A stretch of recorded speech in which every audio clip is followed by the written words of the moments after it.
The whole world is governed by laws. The universe, in fact. Laws. We call it the law of electricity. We call it the law of gravity. There's mathematical laws. There's physical laws, speed and velocity laws, agricultural laws. There's all kinds of laws. This one we've heard since we were small, I'm sure. It's called the law of sowing and reaping. In fact, we've probably heard it so often we could quote it. It says, whatever you sow, what? You shall reap. Fairly blunt, hopefully clear. Here's my first suggestion on the law of sowing and reaping. Don't try to beat it. You might as well try sitting on the sun in the morning. Keep it from coming up. You'll have better luck. Whatever you sow, you reap. Now, for a fair share of my life, I'm a bit mixed up on how all this applies. Among a lot of things I was mixed up on. I knew I wasn't reaping too good. That I understood. My problem was I was confused about what was causing it. Remember me with the funny list? I thought those are the reasons why it isn't working out well. And then Mr. Schoaf gave me the clue that helped me figure it all out. He said, Mr. Rohn, I have another answer for you. There's another way to quote this law that'll show you where the problem is so you can go to work on it right away.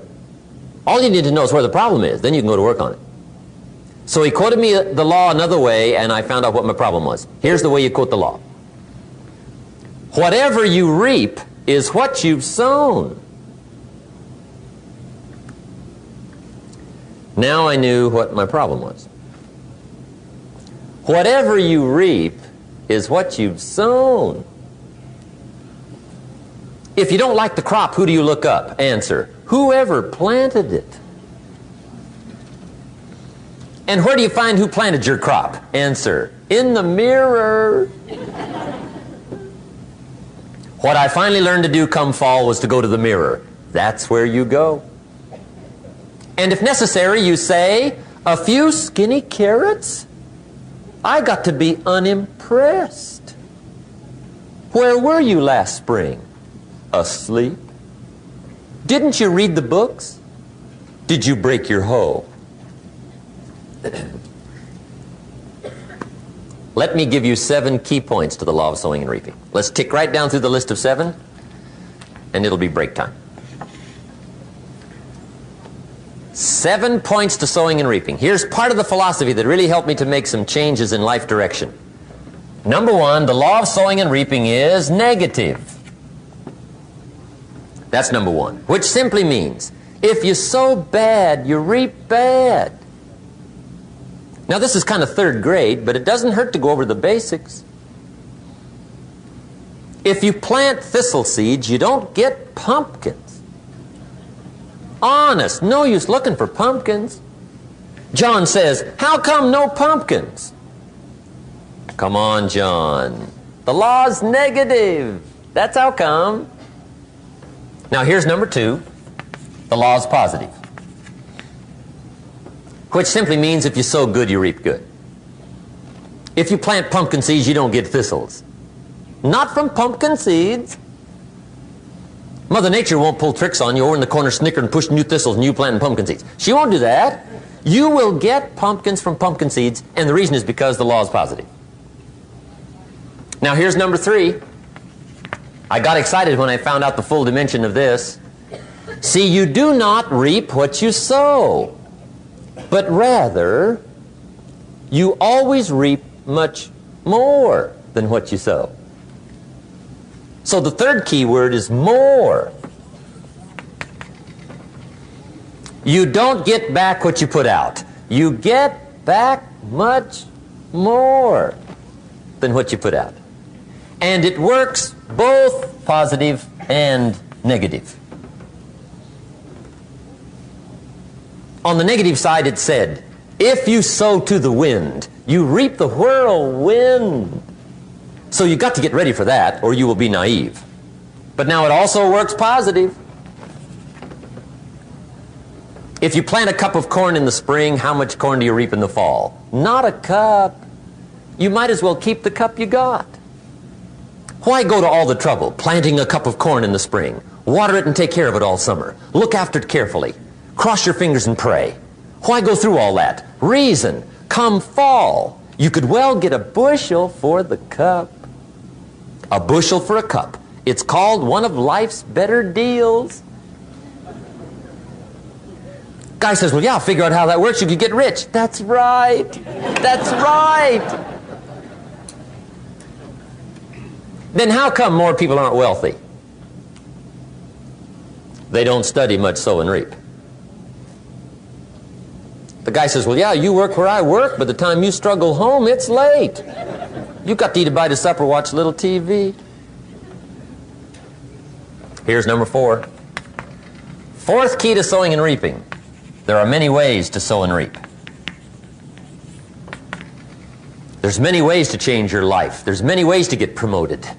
There's many ways to move up. There's many ways for financial independence. There's so many ways to do well, especially in this country. You don't have to go without any.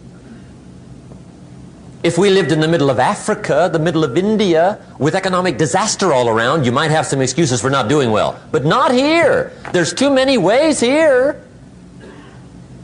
There's too many libraries. There's too many classes. There's too many seminars. There's too much information. There's too many books. There's too much capital. There's too much help. There's too much training here not to do well. There's too many ways. So find you some ways. There's plenty.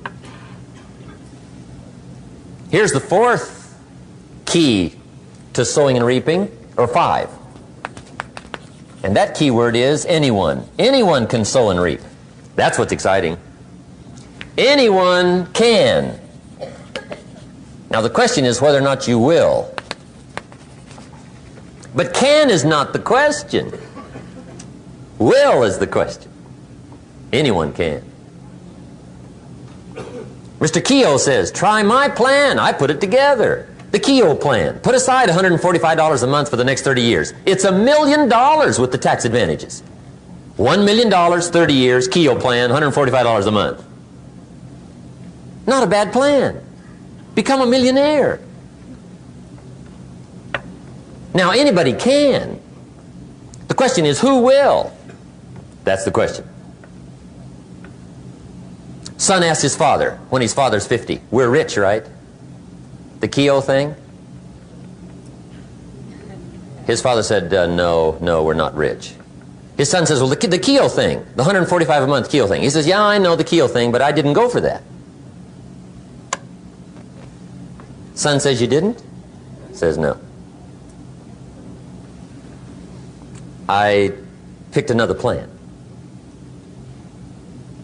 for the $145. So what'd you do with the $145? Said, well, I bought beer and cigarettes.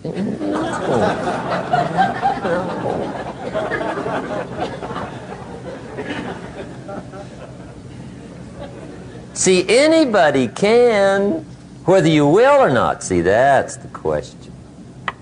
And here's a good question to ask. We are all buying somebody's plan. The question is, whose? Who's got you talked into doing what you're doing? Who's got you talked into your present plan?